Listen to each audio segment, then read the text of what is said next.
أعوذ بالله من الشيطان الرجيم ശപിക്കപ്പെട്ട പിശാചിൽ നിന്ന് അല്ലാഹുവോട് ഞാൻ ശരണം തേടുന്നു. الذين يستحبون الحياة الدنيا على الآخرة ويصدون عن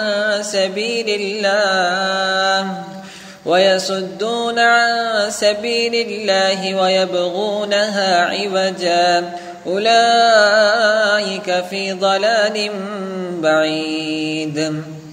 അതായത് പരലോകത്തേക്കാൾ ഇഹലോക ജീവിതത്തെ കൂടുതൽ സ്നേഹിക്കുകയും അല്ലാഹുവിന്റെ മാർഗത്തിൽ നിന്ന് ജനങ്ങളെ പിന്തിരിപ്പിക്കുകയും ആ മാർഗത്തിന് വക്രത വരുത്തുവാൻ ആഗ്രഹിക്കുകയും ചെയ്യുന്നവരാരോ അവർക്ക് അക്കൂട്ടർ വിദൂരമായ വഴികേടിലാകുന്നു.